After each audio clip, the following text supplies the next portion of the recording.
Let's talk about your website. Hi there, I'm Marc Scott. Thanks for checking out another one of these voiceover tips. I do my best to give you actionable, practical advice every week right here on this channel. So make sure that you like and subscribe so you never miss one of these tips. Now, when we're talking about websites, there are several different things that I think that need to be on the site for your voiceover business to succeed online. Obviously, first and foremost is your demos. When I come to your website, I want to be able to find your demos, I want to be able to easily play your demos, and I want to be able to download your demos.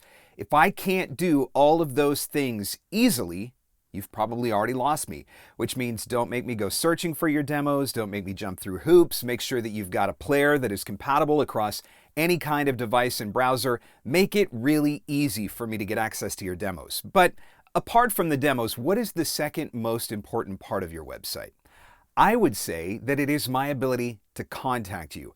And this is one where I see a lot of voice actors dropping the ball. So by and large, voice actors will put some sort of a contact form on their website. And it will either be down at the bottom of the page if they have a continuous scroll page, or it will be on a separate page if you're using navigation, click for my contact form or whatever.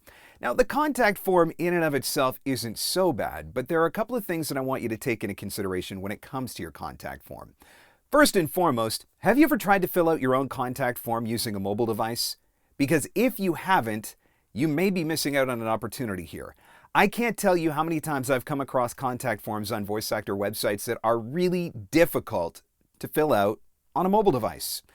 Remember, we're talking about a small screen. And so if your form doesn't adjust in size to the size of the screen, or if the text blocks are too small, if it's difficult to type inside of, it's not going to get filled out. And we already know that the vast majority of traffic that happens on the internet happens through mobile devices. So you want to make darn sure that your contact form is mobile friendly. So if you've never done it, that's your first piece of homework.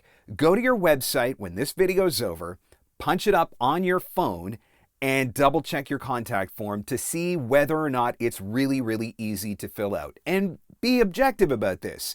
You can't look at it from your own perspective and say, well, I designed my website and the form is beautiful and I'm sure that it works. You have to think like a buyer. Is the buyer going to take time to fill out this form?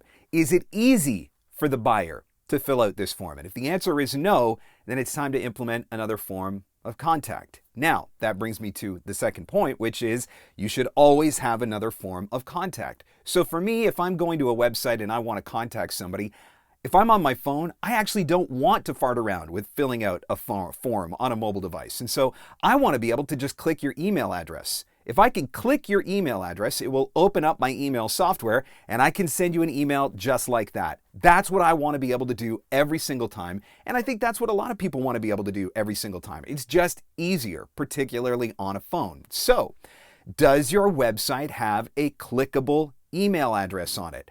If not, that's definitely something that you need to add, but don't just throw it up there for the sake of throwing it up there. Put it where it's really easy to find. The top right-hand corner of the homepage is a really good place for some of that stuff because that is one of the places when we're scanning websites, we scan in a Z pattern, and up in the corner, that's where a lot of that information, important information can go. So maybe having a piece of contact information up there, or a very clear call to action that is above the fold on your website, maybe right by your demos.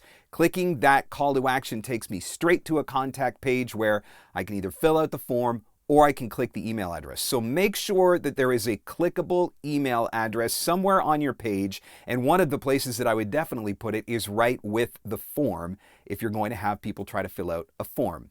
And then the next point is having a clickable phone number. I know this is going to sound crazy to some people, but there are still people who prefer to do a phone call versus filling out a form or sending an email. And so having your phone number clickable, and there's code that allows you to do this very easily, having that clickable makes it really simple for somebody to get in touch with you. I want you to think about your own experience when you're surfing the web. How many times have you gone to a website and you've hesitated on making a decision? You've thought, I'm going to reach out to this person, but because it wasn't really easy to do immediately, you hesitated. And then you didn't do it.